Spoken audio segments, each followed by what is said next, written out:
Argument Alice, Framework Freddy, Comparison Connie, Structure Sam, Delivery Danny, Rebuttal Rosie are the Dialogy Debate Super Team. They are here to help develop your superpowers.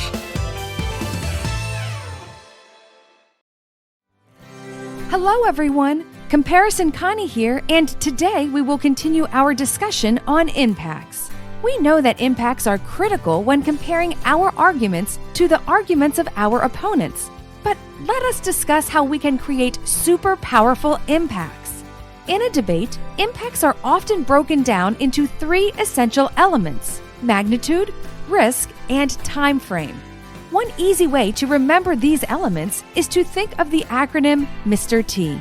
The M stands for magnitude, the R stands for risk, and the T stands for time frame. All three are important when building and comparing impacts. Today's video will focus on magnitude, but we will cover risk and time frame in another video. Magnitude simply refers to how big your impact is in the debate round. Think back to our last discussion on impacts when I asked, which is worse, a bug bite or a lion bite? Well, we determined that a lion bite is a more significant impact because of its magnitude. It would be unlikely to rush someone to a hospital if a mosquito bit them on the arm. However, it makes complete sense for someone to seek immediate medical help if they were bitten on the arm by a lion. That is because the seriousness of a lion bite is significantly larger than the seriousness of a mosquito bite. Whenever we measure the seriousness and scope of an effect or consequence, we measure its magnitude. Seriousness refers to how badly individuals are affected, while scope refers to how many individuals are affected. Let us compare the magnitude of two impacts we see in a debate topic on banning mobile phone in school. The pro team might make the argument that mobile phones should be banned to prevent distractions, and a con team might argue that mobile phones should be allowed because they have tools to increase learning. Clearly, both sides are concerned about improving the learning process, but which argument has a higher magnitude?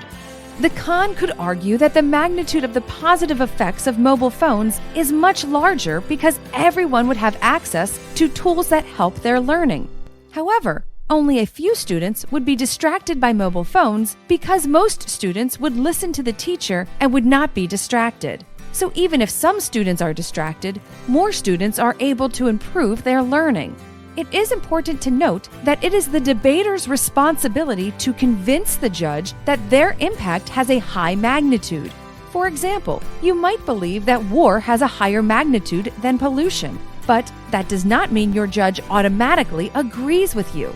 Excellent debaters will carefully and effectively detail the magnitude of their own impacts and then argue why their impact is more important than their opponent's.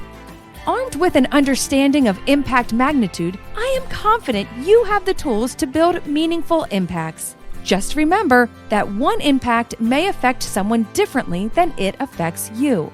Try to enhance your skills by reading about the effects of common debate impacts such as pollution, starvation, war, climate change, and many more.